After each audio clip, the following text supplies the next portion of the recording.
Hello and welcome to my weekly video blog, and today on A Vogel Talks Menopause I'm going to be talking about getting extra sensitive in the menopause, and this is another one of the really common emotional situations that we can find ourselves in. Now again, it's just down to falling estrogen affecting our emotions and affecting the way that we react to other people and what they say, and the way in which we interpret what they are saying. And I know that a lot of women will tell me that just for some reason, it could be their partner, it could be their families, they start to get extra sensitive to everything that's being said. They feel that everything that's aimed at them is criticizing them, is pulling them down, is making them feel very bad, making them feel very unhappy. They can get extremely reactive towards their husband or partner or friends, which can then turn into arguments. And I know for some women that they are finding this a really tough one to deal with, and because of their overreactiveness, if you like, to whatever other people are saying, that their relationships are starting to suffer, and their partners are basically just saying, right, I've had enough of this. It can be even worse if you're living with teenagers, because you can imagine, you know, teenagers who are very sensitive to everything, and you're reacting in exactly the same way. It can be a living hell, as somebody said to me not long ago.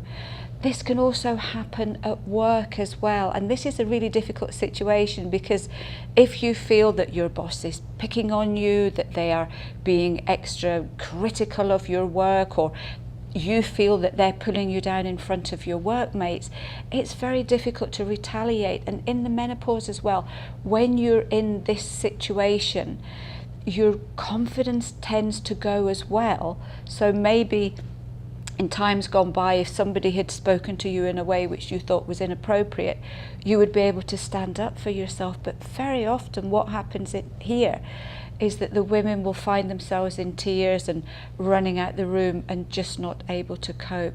And again, especially for those of you that are maybe working in a sort of male orientated workplace, this can be extremely difficult.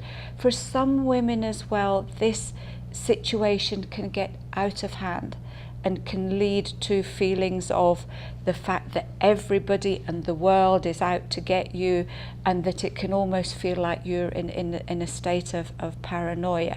If that's the case, if you feel that this is really taking over your life, then this is the point where you go and see the doctor, purely because your hormonal shift can be so great. And this is not something that we can deal with home remedies or over-the-counter herbal medicines. So, as I mentioned before, this is a really horrible one, because it eats away your self-confidence. It eats away of who you are and who you feel you are, and how you present yourself to the world, to other people and your relatives too.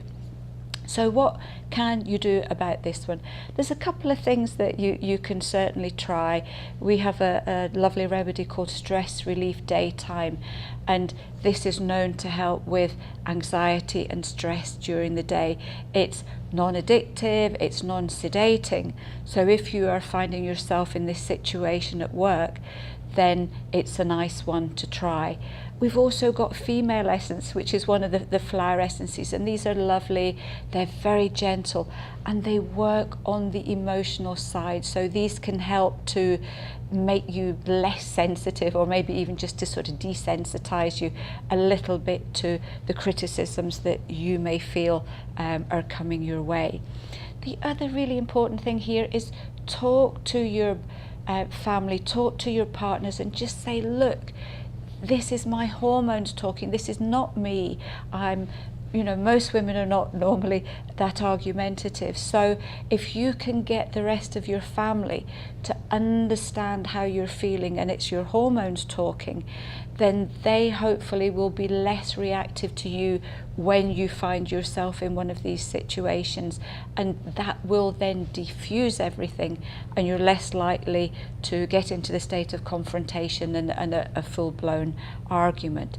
The other thing you can do, although it's very difficult, because one of the things I realised when I was going through this phase was that you get caught up in it so quickly that your rational brain doesn't get a look in. You know, well after the situation, you can be sitting there and you can think, that was awful, why didn't I stop myself?